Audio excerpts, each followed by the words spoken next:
Thank you. Senator Cotton, you're next. Mr. Tata, you mentioned that the recruiting and retention crisis has improved somewhat over the first 100 days of the Trump administration, and that's a great credit to the President, to the Secretary of Defense. It's still not quite where we need it to get, though, after years of decline under President Biden. One thing that I think has been a challenge is that we're not fishing in a big enough pond.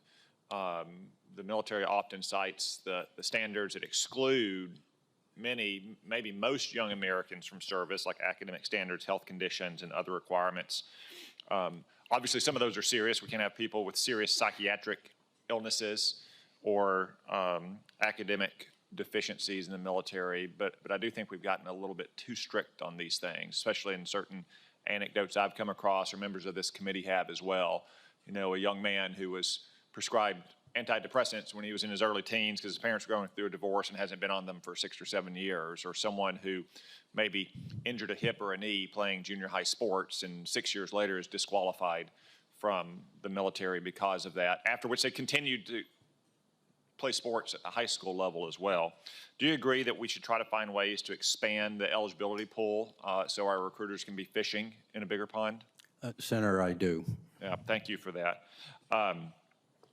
One challenge here is the Genesis program, which I know has done a lot to help our military get a better picture and catch all of the records that recruits have.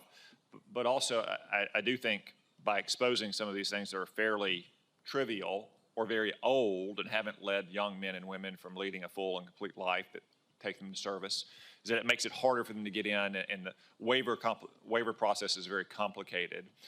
Do you think we need to take a look at pushing that waiver authority down, pushing it down into the chain of command and recruiting battalions to make it easier for people with these conditions that clearly don't impair their military service to get promptly onboarded into the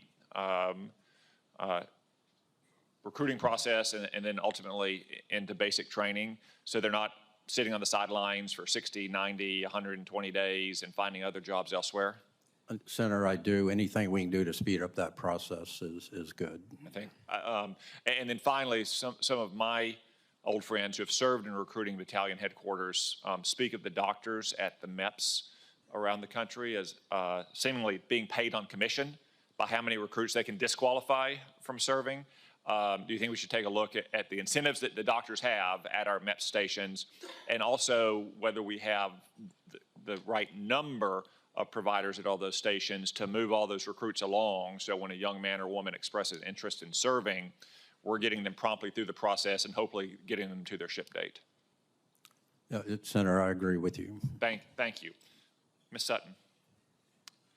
30 years ago, at the dawn of the internet, there was lots of rosy, optimistic thinking about how it was going to revolutionize the way human beings live, and we're going to connect the world, and there were going to be no borders or boundaries, and it was going to help us bridge our differences.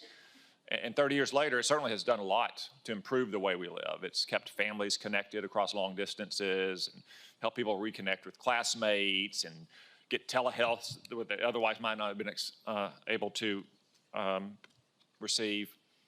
But there's also a lot of things like sexual exploitation and money laundering and fraud on the internet as well. So is it safe to say, 30 years on, that human nature is the same wherever we find it, and the greatness and the frailties in the real world, human virtue and vice in the real world, we see reflected in the cyber world as well?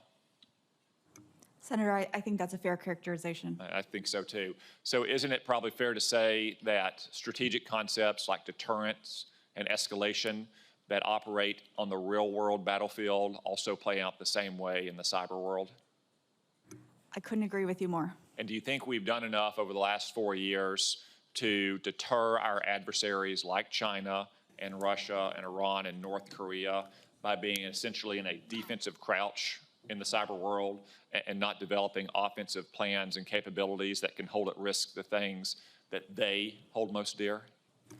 Senator, when I led a red team at Sandia, we had a common phrase that said, the defender has to be wrong every time. The adversary only has to be right once. I think that goes to show that while we need strong defenses, we are not going to deter the adversary with defenses only. and that, if confirmed, I will work to strengthen our offensive cyber capabilities to ensure the president has the options he needs to respond to this growing threat. Thank you. I appreciate that. I couldn't agree more, and I think it's so vital that the world knows that whatever any country can do to us in the cyber world, we can do as much and more to them as well. Thank you.